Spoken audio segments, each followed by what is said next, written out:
सबसे पहले तो हमें बताएं कि ये क्योंकि जब आपने मुझे अपनी सुपर स्पेशलाइजेशन बताई तो मुझे भी इसका इल्म नहीं था। तो ये क्या है और ये कब इंट्रोड्यूस हुआ है और इसका क्या फ़ायदा? Ma'am, it's already introduced around 7 to 8 years back. Okay. पहले तो MBBS सब फील्ड होती थी, MD कर ली, रेडियोलॉजी कर ली, हाँ जी, हाँ जी। ऑर्थोपेडिशियन बन गए। हाँ। अब ये न्यू फील्ड आई है इमरजेंसी मेडिसिन। ओके। इसमें क्या है कि पहले क्या होता था, पेशेंट आता था, जस्ट बेसिक हम देते थे, हेल्प करते थे और आईसीयू में पेशेंट शिफ्ट हो जाता था। अब क्या है, सारा पेशेंट जो है वो इमरजेंसी में हैंडल होता है। Right. उसके बाद कौन ट्रेसिंग होती है पेशेंट की, कौन सा पेशेंट वार्ड में जाना है, कौन सा आईसीयू में जाना है, कौन सा डिस्चार्ज होना है, किसी को एडमिशन की ज़रूरत है या नहीं है, वो सब इमरजेंसी में ही होता है। ये हमारे प्रोमिनेंट ग्रूव होते हैं, उसके बिल्कुल लेटर राइट और लेफ्ट जहाँ पे भी आप खड़े, आपने यहाँ पे 2 फिंगर्स अप्लाई करनी है ओके। और उसको फील करना है, पल्स भी फील करनी है और साथ में ये भी फील करना है कि वो रेस्पिरेशन कर रहा है कि नहीं कर रहा है। Alright. उससे क्या होगा, चेस्ट एक्सपेंड करेगा, हो रही है या नहीं, आपने गिनना है 1001, 1002, 1003, 1004, 1005, 1006, 1007। 1007 तक आपको कुछ नहीं आया तो आपने छोड़ देना, CPR स्टार्ट करना। के बारे में हम जानना चाहेंगे, हमारे व्यूअर्स को ज़रूर बताएं। सपोज अगर कोई ब्लीडिंग हो रही है तो उसको कैसे एक as a layman being a non doc हम कैसे उसकी ब्लीडिंग को अपने हिसाब से, जिसे आपने कहा कि प्रिवेंट भी कर सकते हैं आगे कि आगे कोई फर्दर नहीं। बेसिक मैम इसमें ब्लीडिंग मैनेजमेंट जो है उसे compression, Okay. Applied just compression, तो कंप्रेशन इज प्रेशर, प्रेशर जहाँ से ब्लीडिंग हो जहाँ रही से है वहाँ पर। हो रही है ब्लीडिंग, आप जस्ट कंप्रेस द, जैसे लिम्ब से ब्लीडिंग, अपर लिम्ब में ब्लीड है, हाँ, आपने इसको कंप्रेस करना है for 10 minutes, okay. Just for 10 minutes and elevate the limb, अच्छा, उसको ऐसे ऊपर एलिवेशन पे एलिवेशन रखना है, एंड प्रेस, जैसे अगर कंप्रेस इस हाथ में होता है, हाथ ऐसे करके और उसको हमें ऐसे कंप्रेस दबाना अराउंड 10 मिनट्स, है for 10 minutes। 10 minutes and then apply the compression bandage. अब हम बढ़ते हैं, एक और जो सबसे इम्पोर्टेंट चीज़ है वो है CPR। अब CPR की पहली बात तो एज अ लेमैन अगेन हम बात करते हैं, बीइंग अ नॉन डॉक्टर, तो CPR कहाँ तक हमको लगता है कि हम अभी CPR दे सकते हैं और फिर कहाँ, जैसे आपने बताया that we have to rush to the hospital. CPR अब जब तक मेडिकल हेल्प नहीं आ सकती, आप देते रहे। आप देते हो, पहले अपनी सेफ्टी, फिर उसके बाद पेशेंट की सेफ्टी। अपनी से ये ना हो कि आप पेशेंट बर्न हो रहा है, बर्न वाले एरिया में आप जाके खुद वहाँ पे जंप करके उसको CPR करना स्टार्ट करोगे, इट्स नॉट अ जोकिंग। हमेशा पहले scene safety, then call for help and start CPR। Okay. अगर तो यहाँ पर पल्स फील हो रही है तो अगर पल्स फील हो रही है हाँ, फिर हमने CPR नहीं करना, अगर Okay. उसकी चेस्ट एक्सपेंड नहीं हो रही तो हमने सिर्फ रेस्पिरेशन देनी है उसको, mouth to mouth mouth to mouth respiration देनी है। आपने पूरा अपना शोल्डर लगाना है, शोल्डर का जो लगाना है, Okay. हैंड्स को जो नहीं लगाना, एल्बो बिल्कुल स्ट्रेट। ऑलराइट। हाँ, जनरली हम ऐसे हाँ, करने लगते जल्दी हैं। ऐसे हाँ, करते हैं। हाँ, राइट। हाँ, वैसे हम थक जाएंगे हाँ। और आपको जॉइंट्स भी पेन होने लगेगा, ज़्यादा देर CPR नहीं कर पाओगे। बिल्कुल स्ट्रेट, एल्बो स्ट्रेट, शोल्डर का जो लगाना है, 1 2 3 4 5 6 7 8 9 10 11 12 13 14 15 16 19 20 21 22 23 24 25 26 27 28 29 30 Okay. CPR ठीक है। and then breathe.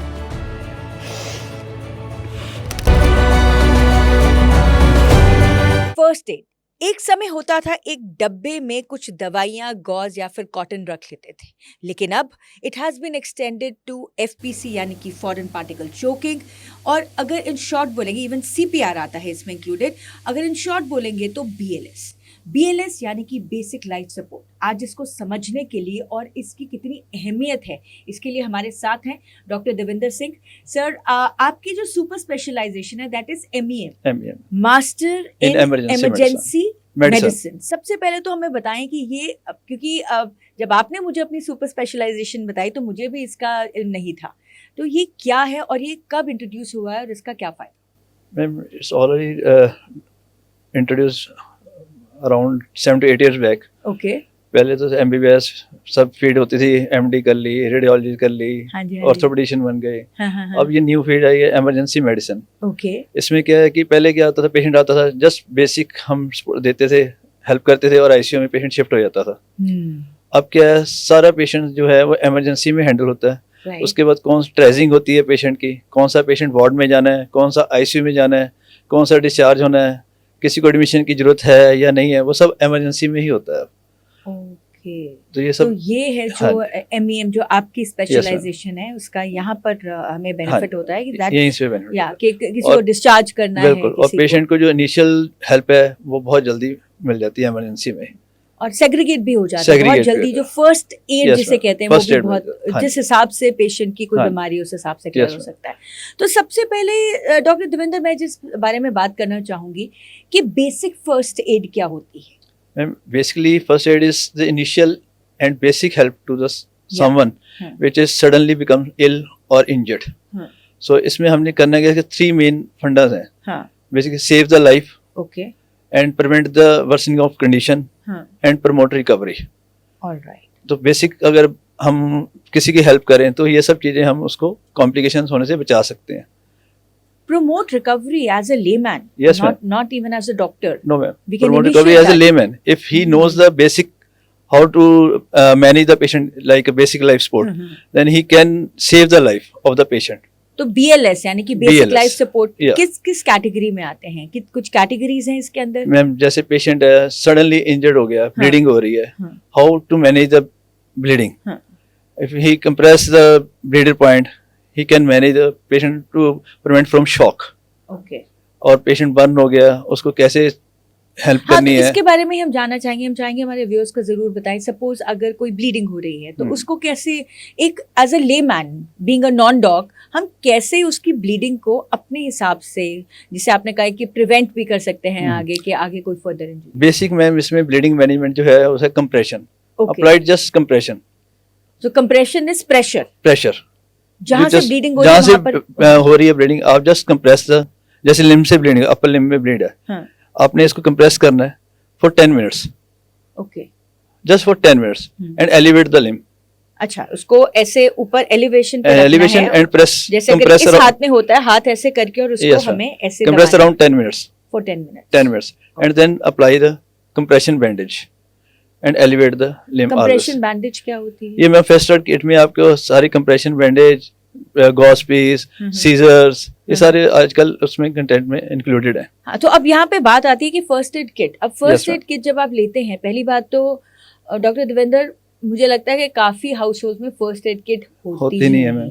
Basically it should be provided in every work place, in every school, college, in malls, it should be. Okay, मुझे तो लगता है हमें अपनी कार में भी जरूर रखनी Yes, चाहिए ma'am. प्रॉपर। एक वैसे तो कार में आती कार में आती है, लेकिन नहीं अब एक एक्सटेंडेड। अब इट्स इम्पोर्टेंट है, कार में आने नहीं चलान हो जाता है। अच्छा, फर्स्ट एड किट होने बहुत जरूरी है। अच्छा, वरना चलान है? यस मैम, अगर आपकी कार में फर्स्ट First एड aid किट kit नहीं है तो चलान आपको है। चलान हो सकता है। Yes, ma'am. But that's a very good step, it's a good ये इनिशिएटिव। अच्छा तो ये तो हुआ कि अगर आपको नॉर्मल ब्लीडिंग हो रही नॉर्मल है। ब्लीडिंग है। फिर आपने एक और चीज बताई थी कि ब्लीडिंग के साथ साथ अगर Elevate, बर्न है, बर्न है, हाँ, तो बर्न बर्न को में कैसे? कुछ नहीं करना मैम, जस्ट पहले तो हम बर्नॉल लगाते थे। बस सीधा बर्नॉल नहीं लानी, just tap water, running tap water से उसको क्लीन कर लो। ठीक है, And तो अगर just- आपकी कुछ बर्निंग होती है कुछ पहले बर्निंग तो है, कोई रनिंग हम- वाटर में कुछ हाँ। नहीं करना, रनिंग वाटर में आप उसको क्लीन करो और उसके बाद क्लीन क्लॉथ कोई भी अप्लाई कर दो। इफ आपके पास फर्स्ट किट है तो उसमें आपके पास एंटी बर्न जो भी क्रीम है, ऑइंटमेंट, वो आप अप्लाई कर दो और जस्ट क्लीन क्लॉथ जो है उससे आप कवर कर दो। and you take it to the and take Take to the person to the doctor. Okay. तो जैसे हम कहते हैं कि अब बर्न में भी दो तरह के बर्न होते हैं। एक होता है कि थोड़ा सिवियर बर्न हो गया, एक होता है लाइट बर्न, जैसे घर में काम करते हुए कोई तवे पे बर्न हो गया, Yes. कोई गर्म चीज पे। तो उस बर्न को हम कैसे घर में ही, so that we don't even have to rush to the doctor. Just apply ice हाँ. Compression and then clean it. Ice compression is like दबाना। दबाना आइस से आइस से वो अगर आपके हाँ, जो कहीं पे है। पेन है, हाँ. जो बेसिकली पेन है आइस से वो आपकी ठीक हो जाएगी। ओके, ठीक है, उसके बाद आप उस पे ऑइंटमेंट लगा दो और क्लीन गॉस पीस और ड्रेसिंग कर दी, कुछ नहीं करना। हम कई बार कहते हैं because I think actually it depends on degree of burns. अगर first degree, second degree, normal first degree burn, if in first degree burn you feel pain, in third degree burn no pain because it's deep. Always patient complain of pain in first degree burn. Okay, तो जैसे भाई when जो काम कर रहे थे घर पे कुछ लग जाता है तो कहते हैं बहुत जल रहा है, बहुत जल रहा है। थर्ड डिग्री अगर डीप बनना है तो उसमें नहीं होएगा। ऑलराइट, वो आपके जो नर्व्स होती हैं ऑलरेडी डैमेज हो जाती हैं, इसलिए आपको पेन होता ही नहीं सो है। द गुड न्यूज़ इज कि अगर आपके बर्निंग सेंसेशन हाँ, आती वो है फर्स्ट डिग्री बर्न नहीं so- है, और रेडनेस हो जाएगी, बस इससे ज्यादा कुछ नहीं। कुछ नहीं होगा। और कई बार लोग कहते हैं कि हम भी घर में देखते हैं कई बार कि टूथपेस्ट लगा दो, वो एक्चुअली में वो रिलीफ करती है, बिकॉज वो भी आइस का काम करती है, सूदिंग उससे भी सूदिंग हो जाती है और कुछ नहीं। बट जो टूथपेस्ट है एक जो बर्निंग एंटीसेप्टिक मेडिसिन है उसका वो काम नहीं वो करता रोल ना, नहीं करता, आपको वो नहीं, लगाना वो पड़ेगा। रोल नहीं करता, वो लगाना होता है। लगाना ही पड़ेगा। अब हम आगे बढ़ते हैं। अब एक और जो मुझे लगता है एक छोटी सी चीज जो सीधा लाइफ थ्रेटनिंग हो सकती है और किसी भी एज में हो सकती है, वो है कि अगर आपके गले में कुछ फंस गया चोकिंग, है, जिसको FPC foreign particle foreign body choking की चोकिंग कहते पहले हैं। तो डॉक्टर दविंदर आप बताइए कि ये इस तरह के केसेस आते हैं कि लाइफ बहुत ज्यादा आते हैं, खासकर में बच्चों में, चिल्ड्रंस, कभी कॉइन कभी कुछ, और सबसे ज्यादा फॉरेन बॉडी उनके नोज में होती है, नोज के अंदर।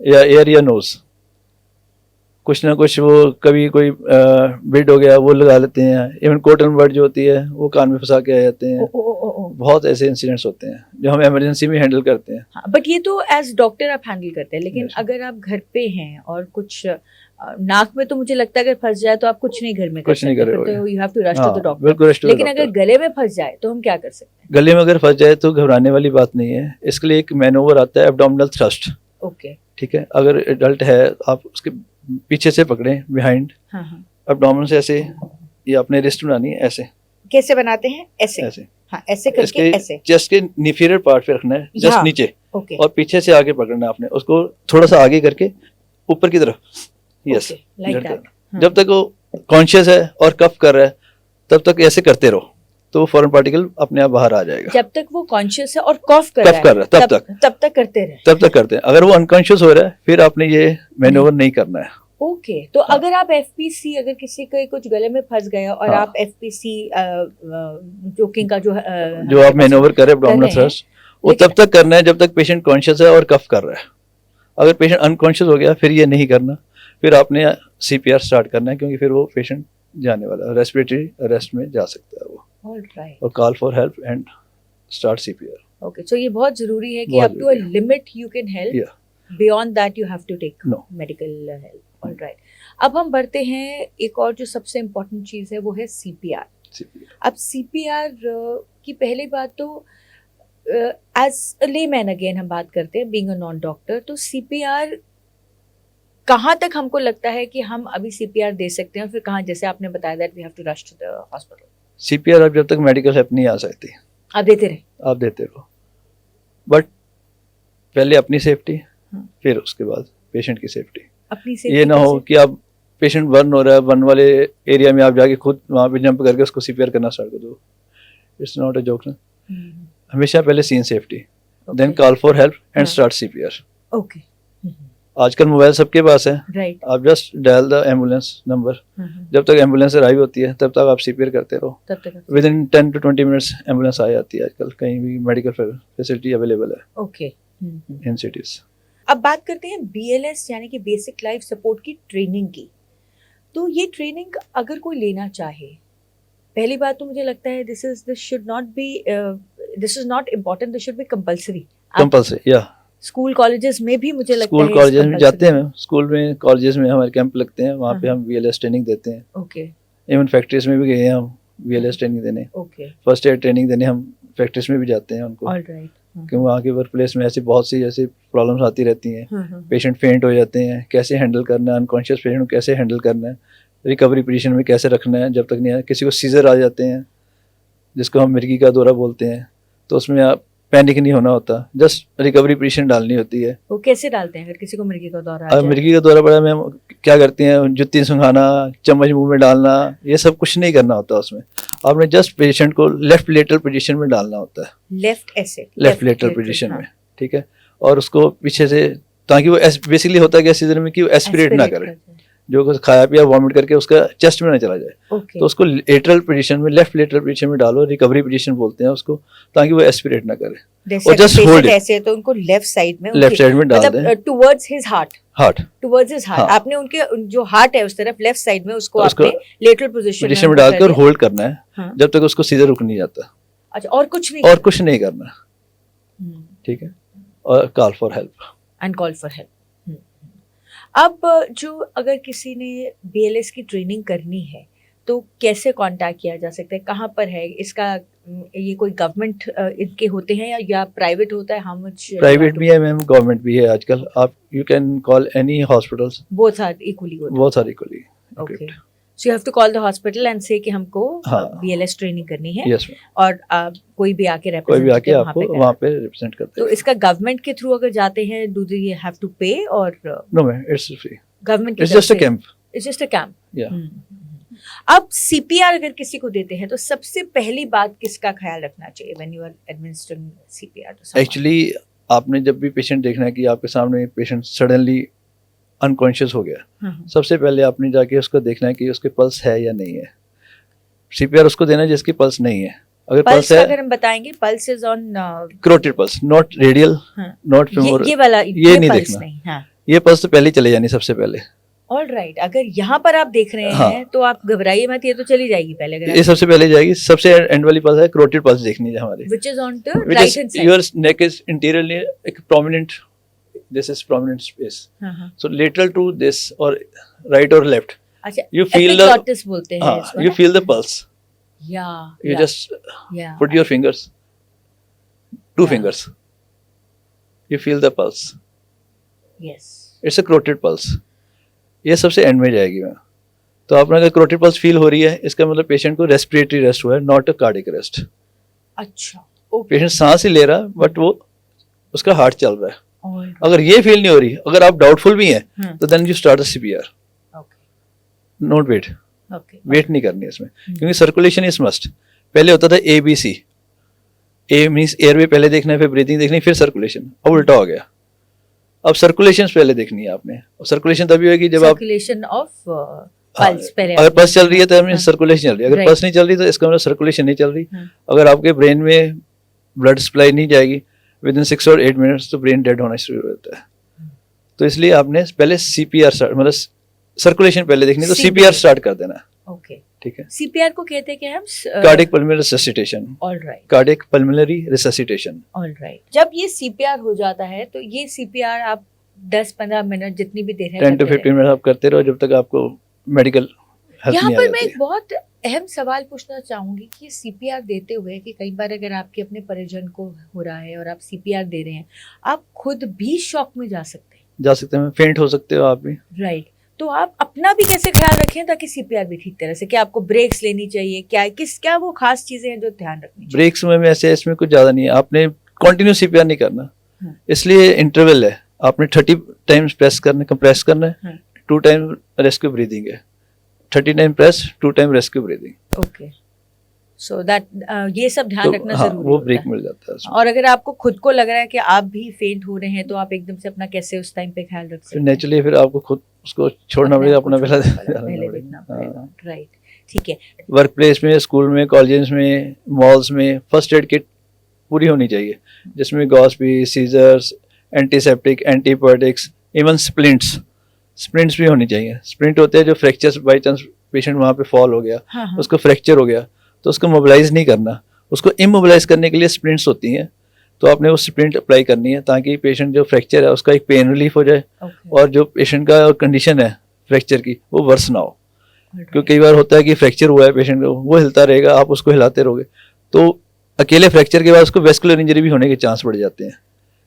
कोई वेसल आ गई फ्रैक्चर में या कुछ कट गई तो वो ज़्यादा नुकसान करती है. तो ये सब चीज़ें हर चीज़ जगह पे होनी बहुत जरूरी है. ये तो हमने बात करी अभी FPC में कि अगर आपने कुछ खा लिया और वो गले में फंस गया, लेकिन कितनी बार होता है कि पानी बहुत बार फंस जाता है. तो अगर पानी आपके गले में फंस जाए और आप एस्पिरेट कर रहे हैं और आपको प्रॉब्लम हो रही है, दिक्कत हो रही है, तो कैसे ध्यान रखें? क्या वो सेम है मैम. ड्राउनिंग हो गई या ऐसे पानी फंस गया, ड्राउनिंग में भी सेम ही है. तो उसमें क्या, अगर पेशेंट अनकॉन्शियस हो गया तो you will feel the pulse and start CPR. अच्छा, ओके. अगर नहीं, ड्राउनिंग की बात, ड्राउनिंग में तो CPR करते हैं, राइट. लेकिन अगर घर में हम पानी पी रहे हैं और हमारे गले में पानी फंस जाता है और हमें लग रहा है कि अब हमको चोकिंग हो रही है, तो फर्स्ट स्टेप क्या करना है? Same, abdominal thrust. Okay. CPR. Abdominal thrust. अच्छा, what do you call it? Abdominal thrust, maneuver is. Abdominal, Its name maneuver is abdominal thrust. Okay, all right, which is like this. ये वाला. Yes. अच्छा, ये पानी के लिए भी पानी करते के लिए सेम है. So doctor Devendra, thank you so much. I think ये जो फर्स्ट एड है, it is actually life saving. Life से आपकी जान को कहीं पर भी आप हैं अगर खतरा है, तो आपको अगर थोड़ा सा भी इल्म है, आपकी थोड़ी सी नॉलेज है, you can save not just your life but others as well. So thank you so much for sharing with us. Thank you. Thank you.